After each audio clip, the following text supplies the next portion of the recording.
Are you a thoughtful leader? Maybe you are. Maybe you think you are. Let's find out. I'm Mindy Gibbins-Klein.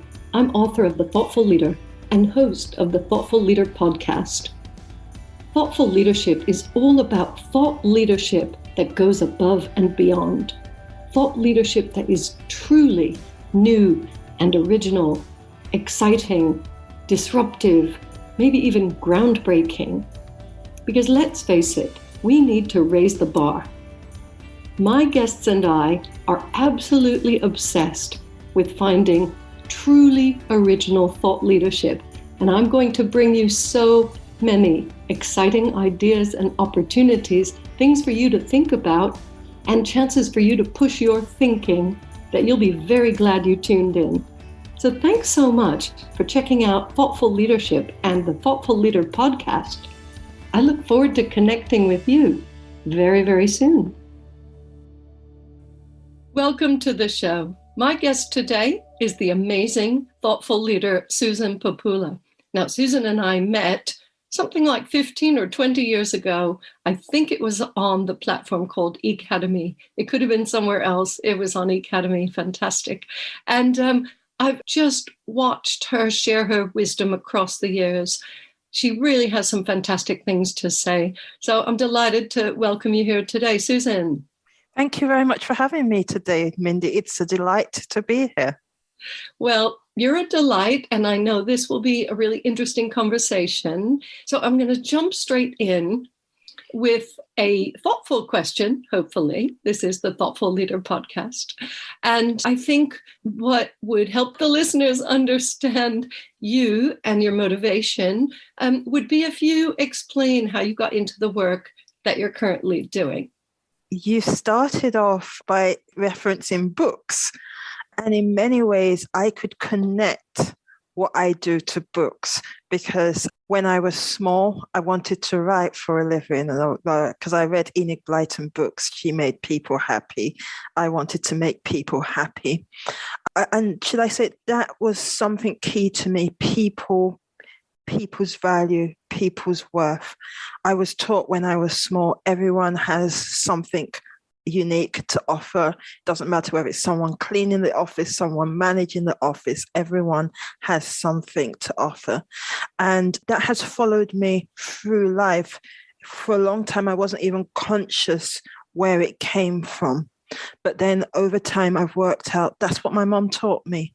And so I talk about human value optimization, and it's how we recognize the value that people have and make the most of it.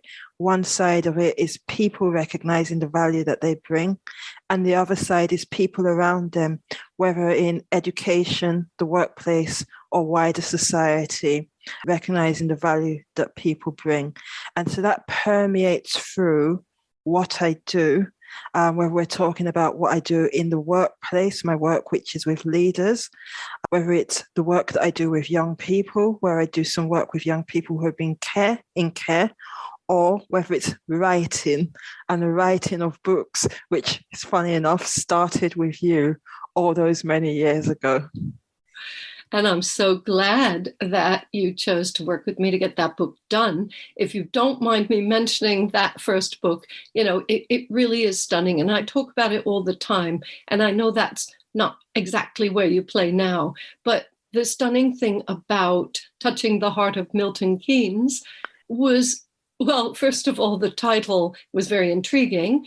And I know, because we developed that content together, that there is a heart in Milton Keynes. Do you still live there or near there? Yep, I'm coming on to my 19th anniversary of living in Milton Keynes at the end of this month. Now the city of Milton Keynes. Yeah, and still the diverse place that it was, even more so social economically in each and every other form as well. Well, you mentioned the word society before, so I'd like to pull on that thread, because it's very few people I've found, even people who are considered to be leaders, thought leaders, or even thoughtful leaders, but very few people are willing to play at that level, that societal kind of big picture level. Could you just explain a little bit what you have found dealing with issues at that level, at the society or let's say kind of city level? I've now written 3 books, and in many ways that permeates through. So I could use those as touch points to respond to that.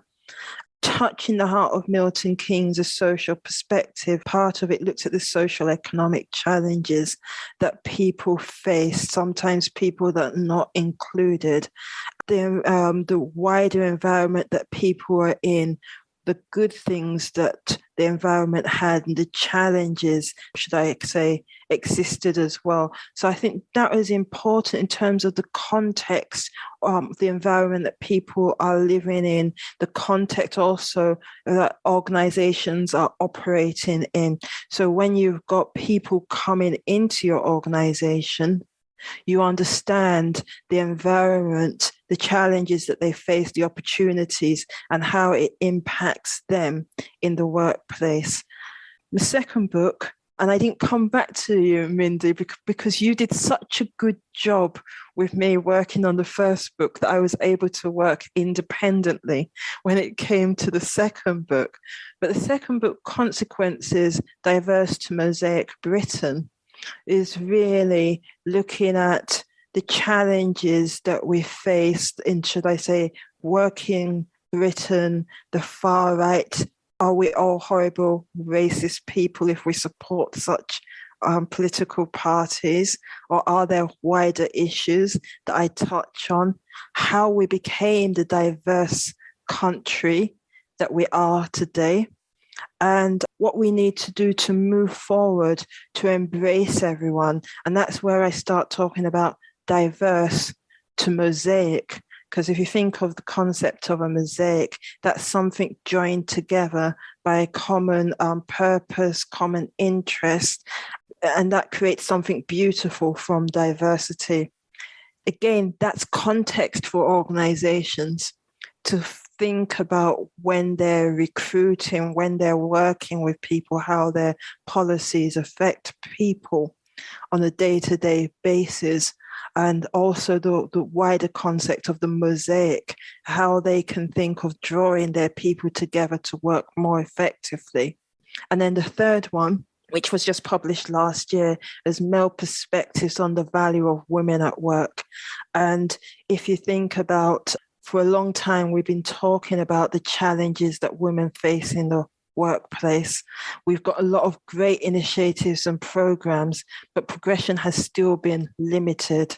And so this is talking to men to better understand what's going on. And it talks about things within the workplace, but it also touches on wider society and how women navigate as well. And so it's all relevant. We don't come to the workplace in isolation. The wider world that we live in impacts on us. And I think it's important for leaders to understand that. That is a brilliant perspective that you bring. And I think I was right to use the word wisdom earlier, because these are wise words. And you were a bit ahead of your time, especially with the diversity book about mosaics. You know, I'm living in St. Albans at the moment, spend most of my time here.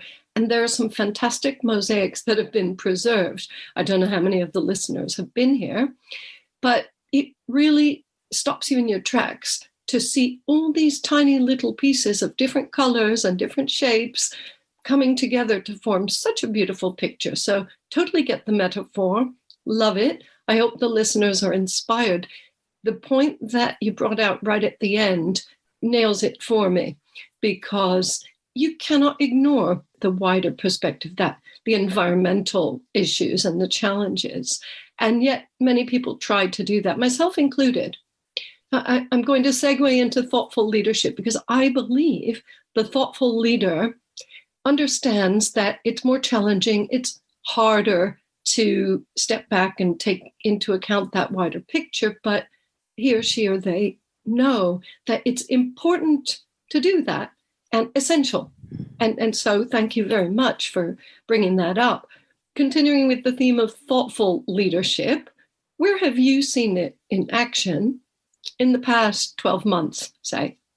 With the work I do, I've increasingly focused around conversation, especially having written The Value of Women at Work.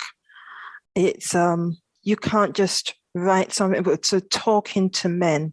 I spoke to men in order to, should I say, to write the book, to get different perspectives and understandings and on women. And in doing so, for me, I learnt a lot about how they think. So I learnt as much about men as I did about women in the process. I've since had conversations with other people on the subject within organizations, within membership groups. So really being able to see things from another point of view instead of just looking from a linear viewpoint. And that's definitely thoughtful leadership. It takes an extra effort. It takes somebody who is thoughtful or willing to be thoughtful and consider those other views. In our fast-paced, stressed out kind of world, sometimes it's tempting to just take the easy road with all the excuses, the pandemic and things going on and the economy. And, it's all I can do to manage my little sphere of influence. And what you and I are both doing with our work, I believe, is encouraging people to step up, but also step away from those daily challenges. And it's a decision, it's a choice, I should say, because, some people really are dealing with the fire or the flames, and they have to continue the firefighting if there's urgent issues. But those people who are willing and able to step away and have that wider perspective, I think are the ones who are taking our society forward. Do you have an example? And now I'm putting you on the spot here, an example of a thoughtful leader who you've met in the past 6 to 12 months, who's doing that exceptional thinking and action. It's not just about thinking. Or feel free to tell us a story about something that you chose to do, which was taking the hard path. I'm going to, without going into, should I say, the details of the who, for confidentiality reasons when working with clients, I think the pandemic, it does a good job of highlighting what we're talking about. Because if you think about looking at it from a British perspective, when we went into lockdown, March 2020, there were organizations that had already been in that place where they had employees working from home, and it wasn't a big shift. But for a number of others, it was a big change. Suddenly, they had to rush around, buy new laptops, make sure that people had connectivity from home and do all those things. So as you said, there was that firefighting at that stage. And then it settled down a bit to varying degrees. And the leaders that I've spoken to, worked with, and I'll use the example of one, they had and still have a relatively young workforce. So that means that you have a lot of young people who live in a city, living in apartments, possibly by themselves or with a partner, with a small space. And they were suddenly working at home in that space all by themselves. And what they did is, when the rules allowed it, ensured that all the leaders within the organization took time out to meet with employees at least once a month. And that was going for a walk where the rules allowed it. So it's an opportunity. It's not specifically focused on work, but you talk about work, but talk about everything else. And that served as an opportunity to catch up on work, to see how people are doing, to let them know that they're caring, that someone cares, and to understand them better. There were other things they did as well. to, should I say, maintain the interaction. But that was crucial. And it informed them when we came out of lockdown. They had a better relationship with their employees. They better understood who they are. They better understood their ambitions, what their needs are, such that now that we've got to a stage where we're talking about going back to the office, we're talking about a great resignation, people leaving. They better understand their employees, and it's more settled than a number of other organizations. Goodness me, that is enlightened leadership as well as thoughtful. I wish I'd thought of doing that, although none of my team members lived close to me at all. But so I was just trying to imagine that when I worked in the corporate world, if this had happened during that time, and if a boss of mine had chosen to either talk at the doorstep, as many people did, or go for that walk, that would have been incredible. I'm guessing this is exceptional because I haven't heard any other stories like that. And it just, as you say, it embeds the importance and the value, to use one of the first words that you used. It shows that you value your people. And, there's plenty of other things that they could have been doing in that time, because it's obviously more efficient to have a 10, 15-minute chat by Zoom or half an hour. And the walk takes however much it takes. But that investment in your people, that's a great story. Thank you for sharing it. So tell us, everybody listening, and those people who are watching, hello, tell us what you are working on now. Where are things headed, and what's your current passion? Conversation. You'll forgive me for referring to the value of women again. But the key with that is speaking to different people. I spoke to 30 different men from the ages of 16 to 30. I got great insights from them, which served me. And in terms of putting that together in a book form, served people that read and engage with what they have to say. It also served the men that I spoke to as well, because there were very thoughtful conversations with questioning and challenging to understand and gain insights, which led some of them to think, I hadn't thought of that before. Now you've asked me that question, I'm going to go away and think further, or I'm going to find out about this, or I'm going to do things differently. That was very powerful. I since started working on a new book, which is about multiculturalism, and following the same type of process. Typically, you'd think that most of the people that I'd be speaking to on multiculturalism will be people of color. I'm speaking to a few, but most of the people I'm speaking to are white, and it shows the rich diversity for people who are white as well, social, economic, location, rural, urban, mindset, and what have you. But outside of that, working with organizations and leaders with organization on transformation, I know that there's the traditional approach that I could take in terms of going in, understanding the challenges that they're facing, and then offering them solutions or ideas and putting things in place. But I've shifted away from doing that so much. I still do so, but I focus now much more on conversations. I have a one-to-one conversation with leaders around what they're facing, where I almost provide a mirror.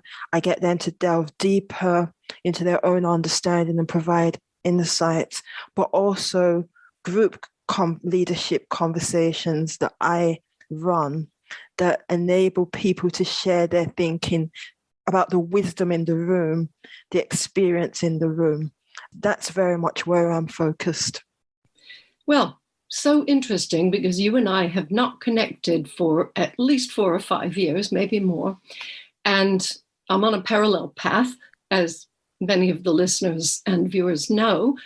all my work has gone back to my roots, which is one-to-one, because this is my favorite kind of thing to do. Thank you for reminding us of the power of a conversation. And I know these are short.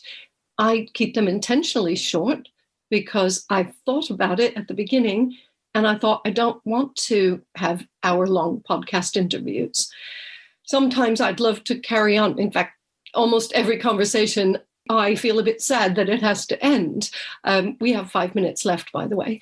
But I think if you get the value out of that conversation, you could do it in 5 or 10 minutes, 15, 20, and we take about 25 with these. So it is so, so rewarding. What I like best about individual conversations is, well, several things are no distractions.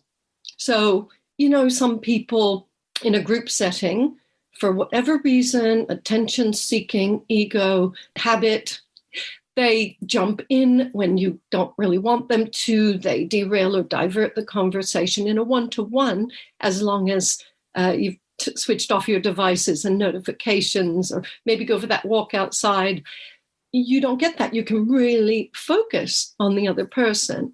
So I think we are on the same path at the moment, or similar paths in slightly different areas. Thank you for sharing that.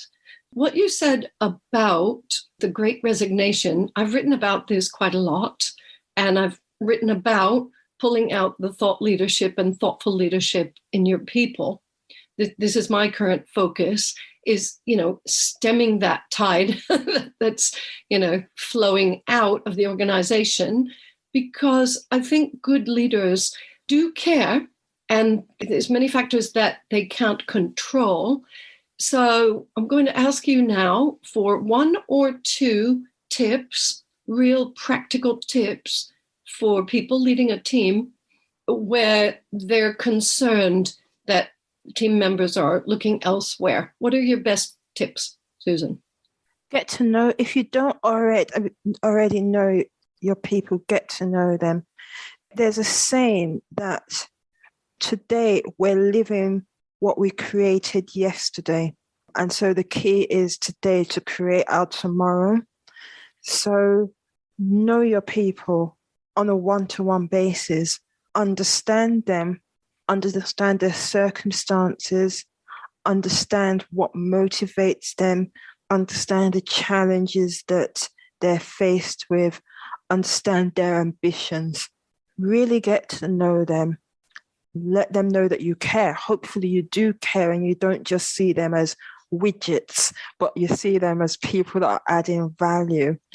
Ensure that they know that you value and appreciate them and what they have to offer. What are the options for them in terms of the career path? What does your organization uniquely have to offer that others don't have? And I can give a quick example of that. I was doing some work with a science organization. It was still is a small organization with a family focus in terms of how it approached things. And good scientists are hard to come by and retain. And small science organizations can't compete with the offerings of the big organizations in terms of salary and some types of benefits. And I remember having a conversation with one of the young scientists who just had a baby. He was being offered a new job elsewhere with the big salary. And I was like, well, what do you want? What are your motivations? What do you want out of life? If it's just about making money, go for it. But you are in an environment that allows flexibility. And this was before we got to the pandemic. It allows flexibility. It allows you to work from home. It has core hours for you to be in the office. So it means that you can have breakfast with your children and get home in good time to spend time with them.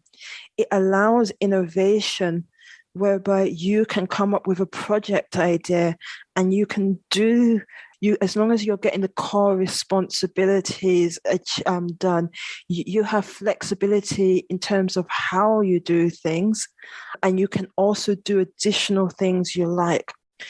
So that was what that organization had, which was unique and special. So it's really about, what do you have to offer, understand it, sell it to your people as much as you understand them and what they want. Perfect way to end this episode. I'm sure the listeners have been writing their notes, unless they're driving, of course. They will be very interested in following you. Please, everybody, follow Susan, connect with her. If you have questions, she'd be delighted to hear them. And just consider some of the things that she's spoken about, which really is about spending time with and having conversations with your people, which it does take an extra effort, but that's what thoughtful leaders do. So thank you, everybody, for taking part, by listening, by giving us your attention. And thank you, of course, to Susan Popoola for spending this time with us today. I hope you've enjoyed this episode of The Thoughtful Leader, and I hope it's inspired you to be more thoughtful as a leader in your business. Please consider subscribing and leaving a review. An important question for you: do you want to create a culture of thought leadership in your organization? My best-selling book, The Thoughtful Leader, is available now on Amazon and many other sites in paperback, ebook, and audiobook formats. Please visit www.mindygk.com for more great content. That's www.mindygk.com. Speak to you again soon.